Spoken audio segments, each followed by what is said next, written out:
Hello everyone and welcome back to a brand new episode of Random Grails and Collectibles. I'm your host V, and today we have the brand new McFarlane Toys Wonder Woman 1984 Gold Armor action figure. This is going to kick off. This is the first action figure review before we kick off the Justice League set. I thought I'd talk about this one.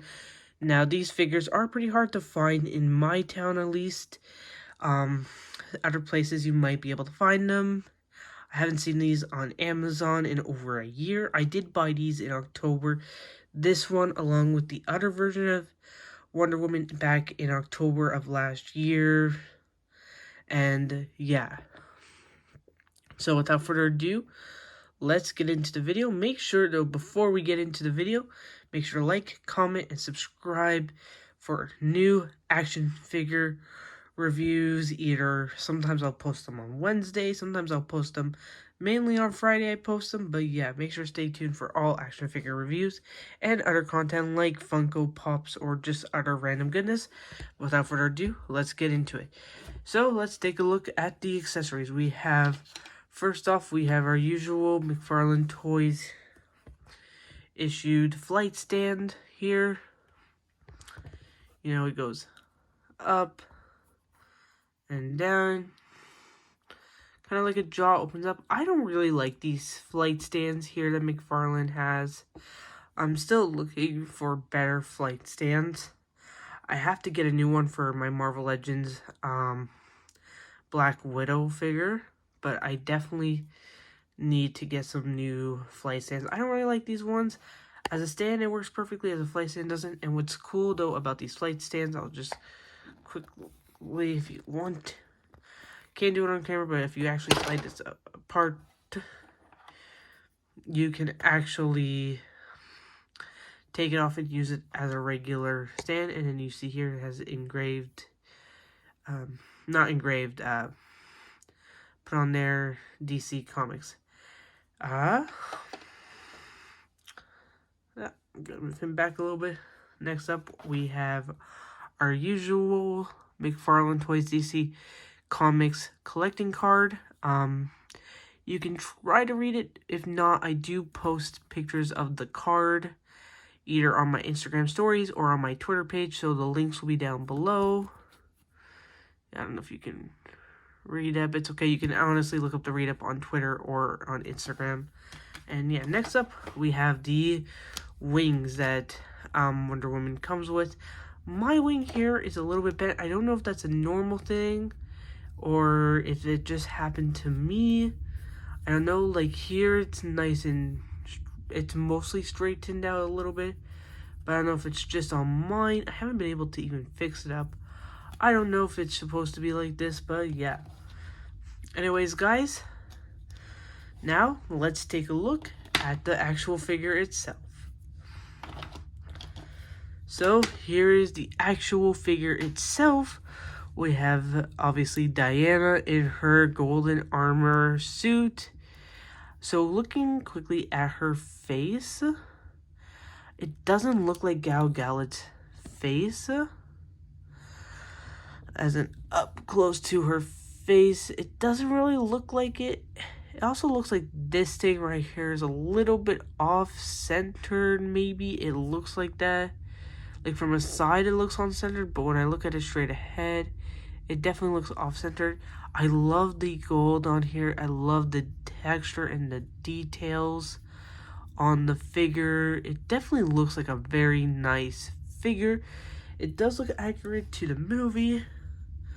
Although looking at the card, it does look accurate to the movie, and looking at the card we can tell, but one thing I am noticing from the card is just the facial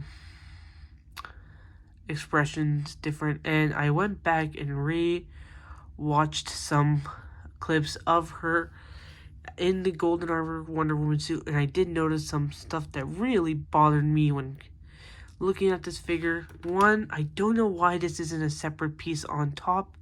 If you look at the card, it's actually a separate piece there. Here, they kind of made it as one piece. See how they made that as like one piece, but here it's like two separate pieces. It's not, in her hair. Oh yeah, her hair. I gotta talk about her hair. Her hair is coming out on here. They kind of made her hair a little bit shorter, and it's not coming out onto the front, like, it's not coming out, the hair is not coming out to the front like it is on the card. Can you see that? And again, going back, comparing the faces, not much different. I might post a better photo of the Golden Armor Wonder Woman and a face comparison on Instagram or on Twitter or on both. But yeah, anyways, enough complaining about that. Let's jump into articulation. So one thing we gotta know, here on the back there are 2 holes. That is for the wings. You kind of sit here, making sure I get that right in there.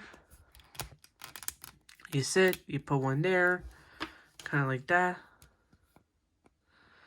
You sit, you put the other one, kind of fits in.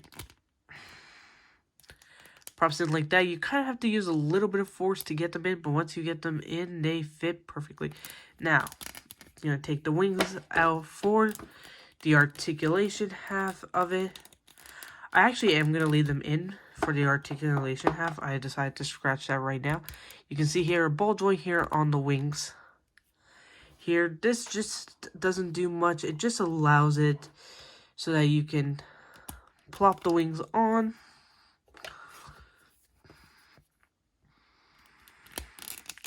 Plop them on, and then that's really all the wings are there for. They do kind of move back and up, making sure that it is propped in there right. These do have a tendency to fall off minorly, so of course we're gonna do this with the wings. Obviously, if you had the wings off, it would be a lot differently, but I think it just looks cool to have them with the wings on. So, starting off on the head, goes down about that much, goes up about that much, doesn't really look up too much, can definitely go side to side. Articulation, there is this thing right here. We do see that in a lot of McFarlane toy figurines, but it's fine, goes up about that much, sideways about that much, kind of spans a little bit more than her hand, and yeah. Then I'm literally trying to move this wing out of the way. Then coming up here, we do have an upper side swivel. We do have also the butterfly joints in the shoulder. Do we have a thigh swivel? We do have it, but it's really stiff. We do have a thigh swivel, but it's really stiff.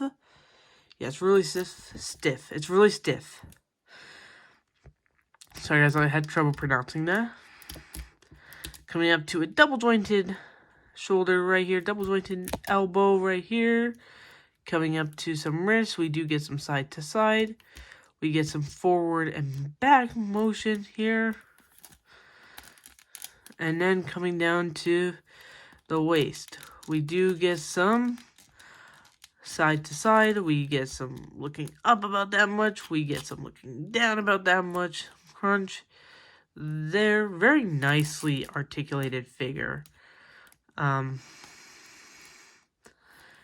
down to the knee, we don't get an upper thigh swivel, but we do get a double jointed knee. Man, this thing has what looks like chainmail on it, and I absolutely love it. And then coming down to the boot, we get some up and down motion here. We get some toe crunch articulation here. And yeah, that's really it when it comes to articulation. I will notice that this Wonder Woman does not seem to stand well if she has her wings on. On her own, she definitely needs the help of the stand. Oh, and also we do get some swivel right here. Anyways, I'm going to grab out next week's figure review, and I'm going to grab out another figure to compare her to. So I'll be back to compare it to a couple other figures, and then I'll give my overall view on this figure. And for our comparison, she had so much trouble standing on her own, this Wonder Woman, that it was, honestly, I had to just tilt her to the side a little bit. But here on the left, we have the Action Comics issue 1000 Superman right here. Here we have, obviously, Wonder Woman, Golden Armor, and then next week I will be talking about the Zack Snyder's Justice League, Jason Momoa, Aquaman here, and that will kick off the Justice League reviews. I have reviewed all the Suicide Squad action figures, and I might be putting all those in a separate playlist. If I do put those in a separate playlist, I will actually link it at the end of this video here. But yeah, and you can go watch the Suicide Squad ones and any of the movie ones. I'll just have it on a playlist. But yeah, anyways, she looks so amazing next to any figure. She really pops out, like next to Superman and Aquaman. She really does pop out, and it's just so amazing. It looks so vibrant. And yeah, anyways, guys, this is for the comparison. Obviously, I still don't have a tape measure. I definitely need to pick one up. But yeah, like, just looking at a size comparison, I think she's actually bigger than Superman, and I think she's shorter than Aquaman. Just after looking at it through my eyes, I think that's how it is. I don't know. I need to get a tape measure again. Anyways, guys, I'll be back. I'll be posing her in a cool way, and I'll be back to give my final thoughts on the Golden Armor Wonder Woman figure. And I'll be back in like 2 seconds. Okay, everyone. This Golden Armor Wonder Woman figure was so hard to pose. It was so hard to get her into a nice pose, so I kind of just did something here, and that was really what I did. So overall, what do I think of this figure? I think this was definitely one of McFarlane's earlier figures, and I think they've definitely improved a lot. I think it definitely has a lot of issues. It had a lot of accuracy issues, and it's overall pretty, I'd just almost say decent figure that McFarlane released. Is it the best McFarlane Toys figure? Not really. I wouldn't even consider it the best McFarlane Toys figure, but I would consider it a really decent McFarlane Toys action figure. And that's really what I stand on it. If I had to rate the Golden Armor Wonder Woman, I would definitely give it a solid 7 out of 10. There's a lot of stuff about this figure that I absolutely love. And there are a lot of stuff that I kind of question, from the look to the accuracy to the posing. This thing is really hard to pose. I tried to get into a flight pose, and it kept looking crooked, and I kind of just scratched that idea away. But anyways, guys, you let me know what you think. Obviously, YouTube still has my comments down here on YouTube, so you have to go on my Instagram to the video, or whenever I upload the video, to just see my comments there, and comment there. But anyways, guys, thank you so much as always for watching. Please make sure to like, comment, subscribe, and I'll see you guys next Friday with a brand new action figure review. Bye, everyone.